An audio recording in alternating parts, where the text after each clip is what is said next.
Lydia Jacob കൊച്ചിയിൽ നിന്ന് ചേരുന്നുണ്ട്.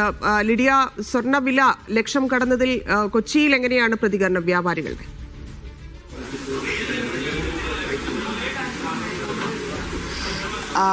ധന്യ, വ്യാപാരികളൊക്കെ ഒരു വിധം അറിഞ്ഞു വരുന്നതേ ഉള്ളൂ. ക്ഷമിക്കണം, കസ്റ്റമേഴ്സൊക്കെ ഒരു വിധം അറിഞ്ഞു വരുന്നതേ ഉള്ളൂ. വ്യാപാരികളൊക്കെ ഉണ്ട്. ഞാനുള്ളത് MG റോഡിലുള്ള ഭീമ ഷോറൂമിലാണ്. 10 ആയതേ ഉള്ളൂ. കസ്റ്റമേഴ്സൊക്കെ വന്ന് തുടങ്ങിയതേ ഉള്ളൂ. എന്തായാലും സ്വർണ്ണത്തിന് വില കൂടിയത് 1 ലക്ഷത്തിലേക്ക് കവിഞ്ഞത് വലിയ ആശങ്കകൾ ഈ സ്വർണം വാങ്ങാനെത്തുന്നവരെ സംബന്ധിച്ച് ഉണ്ട്. സ്വർണം വാങ്ങാനെത്തുന്ന കസ്റ്റമേഴ്സിനെ സംബന്ധിച്ചുണ്ട്. അതുപോലെ തന്നെ ഈ സ്വർണം ഉള്ള ആളുകൾ, വിൽക്കാനായി വന്ന ആളുകൾക്ക് അത് വലിയൊരു ആശ്വാസം കൂടിയാണ്. പ്രത്യേകിച്ച് 1 ലക്ഷം എന്ന് പറയുമ്പോൾ ഒരു ലക്ഷാധിപതി ആവുന്ന ഒരു പവൻ സ്വർണം ഉണ്ടെങ്കിൽ നമ്മൾ ലക്ഷാധിപതി ആകുന്ന ഒരു കാര്യമാണ്. പ്രത്യേകിച്ചും നമ്മുടെ കൂടെ ഷോറൂം മാനേജർ ഉണ്ട്. സർ, 1 ലക്ഷത്തിലേക്ക്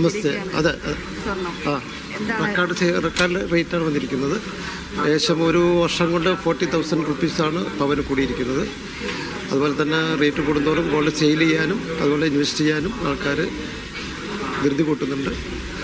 ഓക്കെ, സീസൺ ആയതോടുകൂടി എങ്ങനെ ബിസിനസ് വരുന്നുള്ളത് അറിയില്ല.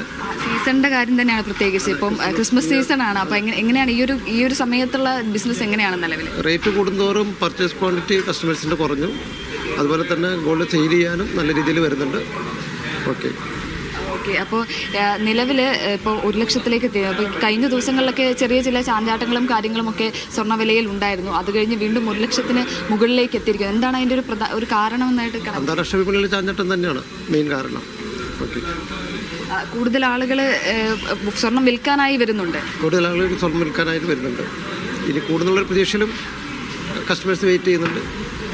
പ്രത്യേകിച്ച് ഒരു സുരക്ഷിത നിക്ഷേപം എന്ന രീതിയിലാണ് പ്രത്യേകിച്ച് മലയാളികൾ അടക്കം സ്വർണ്ണത്തെ ഇതിൽ കാണുന്നത്. സ്വർണ്ണവില കൂടിയതുകൊണ്ട് അതൊരു നല്ലൊരു നിക്ഷേപം തന്നെയാണ് എല്ലാവരും കരുതുന്നത്. ഇത്രയധികം ആരും എക്സ്പെക്ട് ചെയ്തിരുന്നില്ല. റെക്കോർഡ് വർധനയാണ് വന്നിരിക്കുന്നത്. 1 ലക്ഷത്തിലേക്ക് എത്തുമെന്ന് എക്സ്പെക്ട് ചെയ്തിരുന്നില്ല. ഉണ്ടായിരുന്നു.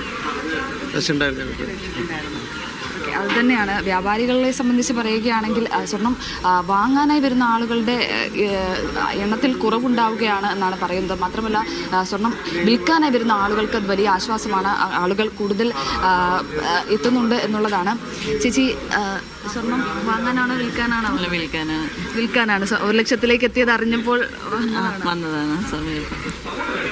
ഒരുപാട് സേവിങ്സ് ഉണ്ടായിരുന്നു. അപ്പോൾ അത് വിൽക്കാനായിട്ട് അല്ല, നമുക്ക് ആവശ്യമായിട്ടും ഉണ്ടായിരുന്നു. പിന്നെ ഇത് വരുമ്പോഴത്തേക്ക് ഈ ഒരു അവസ്ഥ വരുമ്പോഴത്തേക്ക് നമ്മൾ എന്തായാലും വരുമല്ലോ. രാവിലെ അത് കേട്ടപാടെ ഇല്ല, അതിനായിട്ട് മാത്രമല്ല, നമ്മൾ വന്നിരുന്നു സമയത്ത് ആവശ്യമായിരുന്നു. അപ്പോൾ അങ്ങനെ വന്നത്. അതാണ്, സ്വർണം വിൽക്കാനായി വന്ന ആളുകളാണ് കൂടുതലെന്നാണ് മനസ്സിലാക്കുന്നത്. സ്വർണം വിൽക്കാൻ വന്ന ആണോ ചേച്ചി? സ്വർണം വാങ്ങിക്കാനാണോ വന്നത്? വലിയ പറയാനായിട്ടൊന്നും ഇല്ല. ചെറിയൊരു ക്വാണ്ടിറ്റി, ഒരു ചെറിയ കോയിന്. പിന്നെ സ്വർണ്ണവില കൂടിയെന്ന് കറിഞ്ഞ് ഉണ്ടായിരുന്നെങ്കിൽ വിറ്റിരുന്ന് നന്നായെന്നൊന്നും ചിന്തിക്കുന്നു. പക്ഷെ 1 ലക്ഷത്തിന് എന്നാണ് ഏറ്റവും റെക്കോർഡ് വില? 1 ലക്ഷം കടന്നിരിക്കുകയാണ്. സാധനം ഇല്ല, വിൽക്കാനായിട്ട് സാധനം ഇല്ല. അധികം ഉണ്ടായിരുന്നെങ്കിൽ നമുക്ക് നന്നായതിന് റെക്കോർഡ് വിലയുള്ള സമയത്താണ് വാങ്ങിക്കാൻ വന്നിരിക്കുന്നത്.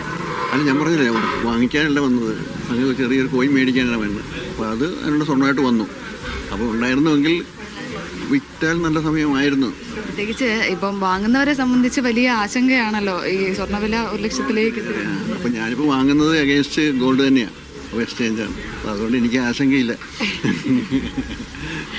അതാണ് ഈ EMI സ്കീമുകളിലും കാര്യങ്ങളിലുമൊക്കെ ഗോൾഡ് കൊടുക്കുന്ന ഒരു സിസ്റ്റം കൂടിയുണ്ടല്ലോ. അപ്പോൾ അത്തരത്തിൽ EMIയിലുള്ള ആളുകൾക്ക് കുറച്ചുകൂടി ആശ്വാസകരമാണ്. പക്ഷേ ഈ റെഡി ക്യാഷ് കൊടുത്ത് വാങ്ങുന്ന ആളുകളെ സംബന്ധിച്ച് പറയുകയാണെങ്കിൽ 1 ലക്ഷത്തിലേക്ക് എത്തുന്നത് വലിയ രീതിയിലുള്ള ആശങ്കകൾ പ്രത്യേകിച്ച് സാധാരണക്കാരെ സംബന്ധിച്ച് ഉണ്ടാക്കുന്നുണ്ട് എന്നുള്ളതാണ്. ഒരു കല്യാണ ആവശ്യങ്ങൾക്കാണെങ്കിലും മറ്റ് ആവശ്യങ്ങൾക്കൊക്കെ ആണെങ്കിലും സ്വർണം മലയാളിയെ സംബന്ധിച്ച്, മലയാളിയുടെ ഒരു സാമൂഹ്യ സാഹചര്യത്തിൽ വലിയ പ്രാധാന്യമുള്ള ഒരു കാര്യം കൂടിയാണ്. അപ്പോൾ അത്തരത്തിൽ അങ്ങനെയുള്ള സാധാരണക്കാരെ സംബന്ധിച്ച് വലിയ ആശങ്ക തന്നെയാണ്. അതുപോലെ തന്നെ സ്വർണം വിൽക്കാൻ ഒരു സുരക്ഷാ നിക്ഷേപം എന്ന രീതിയിൽ ഇത് നിക്ഷേപിച്ചിരിക്കുന്ന ആളുകൾക്ക് അല്ലെങ്കിൽ കയ്യിലുള്ള ആളുകൾക്ക് ഇത് വിൽക്കാനുള്ള സമയമാണ്, കൃത്യസമയമാണ് എന്ന് മനസ്സിലാക്കിയ ആളുകൾ സ്വർണം വിൽക്കാനായി വരുന്നതും ഉണ്ട്. അതും നമ്മൾ കാണുന്നുണ്ട്. നമ്മൾ അല്പം മുമ്പ് സംസാരിച്ചവർ സ്വർണം വിൽക്കാനായി 1 ലക്ഷത്തിലേക്ക് എത്തിയപ്പോൾ സ്വർണം വിൽക്കാനായി വന്ന ആളുകളാണ്.